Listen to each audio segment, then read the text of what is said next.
It's BC for Get Lowered, and today we're going to install the Vance & Hines Fuel Pack FP3 onto my 2010 Harley-Davidson Road King.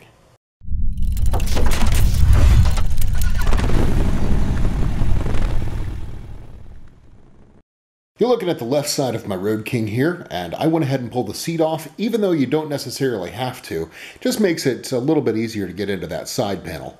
I did have to pull off the left side bag, and so we've got that set to the side. Then you have the left side panel that just pops into place with the rubber grommets. So now that we have all of that disconnected, as you can see, I have a connector that's sitting there with just a plug in the end of it. That's the one that we're going for, so we're going to go ahead and connect up the fuel pack and get it paired with my smartphone. Now the FP3 does come with a couple of different connectors just depending on which one your bike uses, so make sure that you order the right one for your year, make, and model of motorcycle. And now all we have to do is pull out this plug and then connect the FP3 where we pulled that out.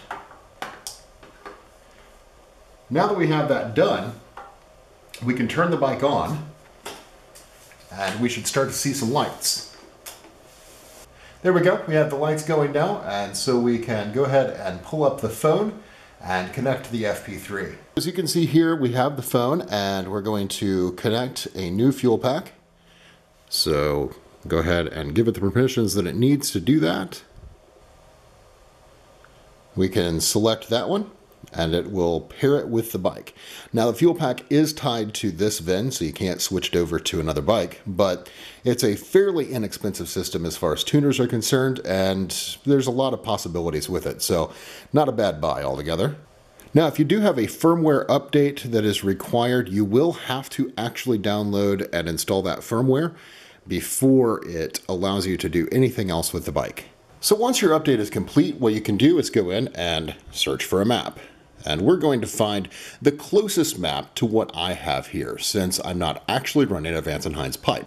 Once you're in here, looking at your different maps, you can thumb through and find the exhaust that you want. If a map doesn't exist for your exhaust just yet, the best thing that Vance & Hines tells me to do is you can go in and find the closest thing to it. So for me, since I'm running a 2-in-1, I know Vance makes a 2-in-1 called the Pro Pipe, so we're going to select that. And then we're going to look through here and make sure that the baffle type is selected. Now, it only shows a standard baffle. They don't have a preloaded map for a competition baffle, so we're going to keep that. And it does show engine size, stock 96 cubic inches. So once we do there, we can gather the details of the map, and then we can flash. We'll have a little warning screen here to go past, and we continue.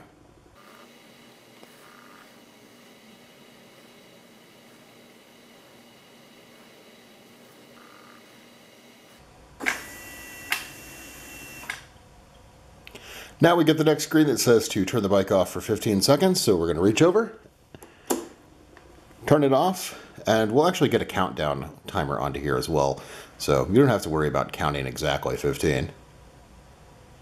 This resets the ECM and saves the flash to the ECM so that when you start the bike the next time, it's going to be flashed and ready to go. Alright, next step is to turn the bike back on. And you'll notice I'm not using the kill switch on this because your kill switch, your start run switch, does need to be in the run position every time that you're messing with anything with the FP3. And there we go, we're done. That's as simple as it gets right there. Now, the real beauty of the FP3 system is what Vance & Hines does with it. And I got on the phone with him the other day, and I talked to him about flashing the map for the 2-in-1 Pro Pipe.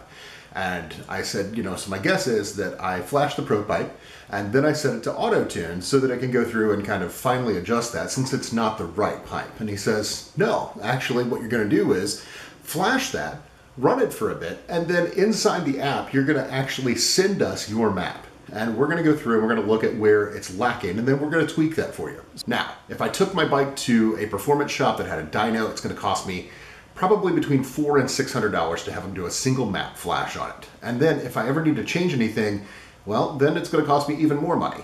The beauty of this system from Vance & Hines, $399, and it actually gives you a usable tune from day one.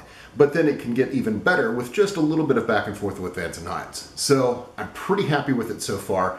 I've really liked the performance that I've seen. I can't tell you numbers on it because I haven't thrown it on a dyno. What I can tell you is there is definitively more pickup in the higher end rev range of 5th and 6th gear. So when I'm out on the interstate and running 70 miles an hour, of course, because that's the speed limit. If I give that full throttle, I'm actually feeling a lot more pickup now than I was before. The engine running considerably cooler. Now, obviously, that has a lot to do with changing out my pipes as well and not having as much restriction in them, but there's a lot to be said for the fuel management system too. So there you have it. I'm BC for Get Lowered. Check out all the fuel management systems at getlowered.com.